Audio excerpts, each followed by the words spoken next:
Welcome to this online interview by Project Cargo Weekly. Our special guest of honor today is Mr. Hongyi. He is the Director Global Forwarding at Freja in Denmark. First and foremost, Hongyi, very welcome to this interview. Thank you very much. Good to see you here. It's been some time since we last met. As I always do with all of my interviewees, I allow them a chance to explain a little bit about their background. So, Hongyi, of course, it escapes no one that you are originating from China, but how did you end up here and how did you get into logistics? Can you please tell our viewers the story? Yeah, a long story in short. I ended up in Denmark because I finished my study in China and then I found an opportunity of studying in Denmark here. So I carried on my further study here in Denmark in the University of Aarhus back to 2008, and then afterwards, after I graduated, I found this golden opportunity with the company called Martin Bencher for my first job. So I started my career up there, and then since then I stepped into logistics until now. So I have been working in the logistics, project forwarding, and related activities for the past 10 years. Okay, fantastic. But you're still relatively young, but already 10 years in the business. And how do you like to be in? What do you like about being in logistics? I like this part very much because you basically do not get the same thing every day, and even for the same kind of setup or for the same kind of shipments, you will still get a totally different story or totally different way of doing it every single day. So that is actually the very interesting part of it. And also on top of that, you have the opportunity basically to know and to get in touch with everybody in the world, and also to learn the culture and also to learn the way of people doing the business worldwide. So that's really fantastic. And then of course, if there's no COVID, then you will be allowed to travel around the world, also to meet people around the world. That's really interesting. So I still like it, and I think I will still like it for the rest of many years. Yeah, it's the same here. Yes, at least you said exactly like I'm feeling. Never is any day boring. You can have a headache and you can have a fantastic success, but never is it boring. So, what I'd like to ask you also, Freja, Freja, Freja is quite a well-known company, especially for originally for trucking around in Europe and Scandinavia, but I also understand that you are quite active in moving project cargo around the world. Tell me a bit about the organization of Freja and where you are located in the world right now. Yes, Freja was a company established in 1985 as majorly as a trucking company, and then back to approximately 2000 year 2000. Freja Finland was established or was merged into, there's another company of Freja merged into Freja. So we had Freja Finland, and Freja Finland has been very active in the project cargo branch. Then since 2015, I joined Freja here. So we started up with moving the project cargo in Denmark as well. And 2016, I have been establishing our China office as well, so that we have very well set up in China as well, because we know a lot of cargo, project cargo moving around the world, a lot of them are coming out from China. So it's important to have your own setup and your own office in China.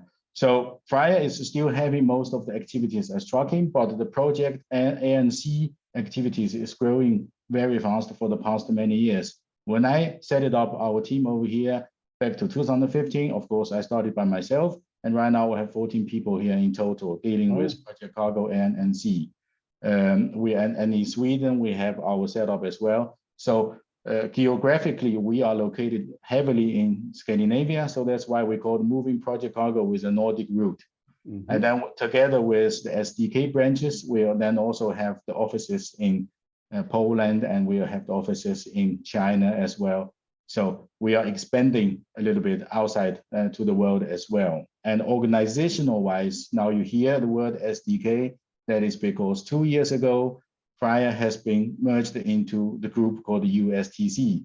And USTC group owns many other companies, and among the companies, SDK and Freja is the two biggest logistic part. So we are now called SDK Freja Group, and then under SDK Freja Group, there's Freja Transport and Logistics, taking care about the logistics part, meaning freight forwarding, trucking, warehousing, custom clearance, and so on. Then we also have the SDK part, which is on the agencies, stevedoring, ports, and so on. And the SDK agency has pretty much presentation all over the Scandinavia or the Nordic ports or locations. So with these activities combined, then we become even stronger, or we become even more reachable on the local activities here in the Nordic. Yes. Yes. Yeah. No, there's no doubt. I mean, I come from Scandinavia, so of course, for me, I certainly know shipping DK, and together with Freja, I think it makes sense. You can offer the whole package, and you can cover the whole of the vast region here. What I'd like to ask you also is, you have overseas offices in Freja as well for international. You have offices in China, right? Yes, correct. Where are they located? They are located in Shanghai, located in Guangzhou, and they are located in Qingdao. So we have 3 offices there, and Shanghai is in head office. Okay, and understand. Qingdao, Qingdao and Guangzhou obviously is one for the north, one for the south.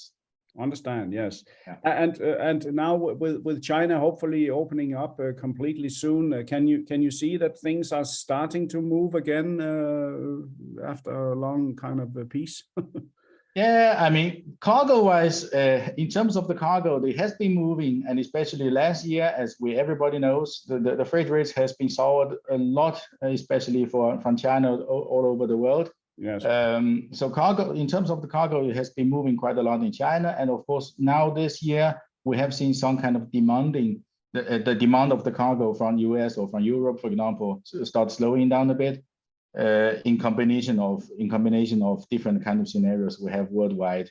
So I believe that the cargo will still be moving, but probably with less volume. But on the other hand, with all of these new things happening in the world today, we are the world is focusing very much on the green transition and focusing very much on the energy sector. So that also means there will probably be a lot of industrial project or industrial cargo moving around again. So yes. I do hope China will kind of open up by end of this year or maybe beginning of next year. Yeah. So that will enable people to travel, because apart from moving cargo itself, it's also important for people to be able to meet each other and to talk about what's going on, and also to talk about, especially when you're dealing with big projects. Yeah. So it's important for people to meet up. You're absolutely right, and both of you have a special interest in China. I married one, and you are from there, so in a way, we are in the same boat, right? Yeah, exactly. So, but that's good, Hongyi. No, but I know that Freja has a very good name, and whenever I drive around Scandinavia, I see your trucks all the time. So you might, I don't think they're driving around empty. So you must be doing well. Yes, I believe so, and I know that we're getting more and more trucks, which is a good sign as well. Yeah, that's right. Yeah. Okay, that's great.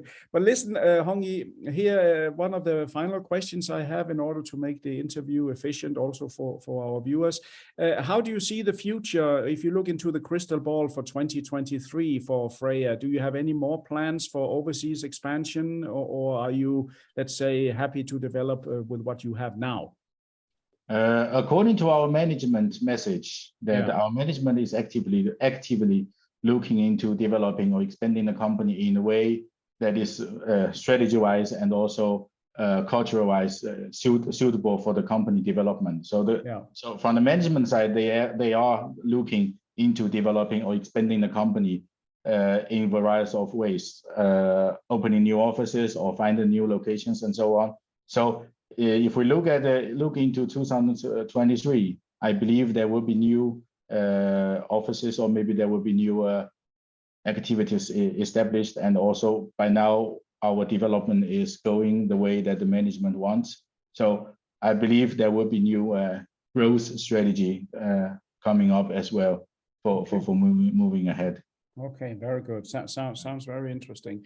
Yes, no, I certainly, as I mentioned before, you have a good name, and I think you've done well in the 10 years you've been there. And of course, I know you since the past, also in Martin Bencher days, which I was a big part of once, many kilos ago. So good to see that you're still going strong. So I want to thank you formally for this interview, Hongyi. Thank you both. Thank you for inviting me here. You're welcome. And to all our listeners, viewers, and readers from around the world, this was yet another great interview by Project Cargo Weekly.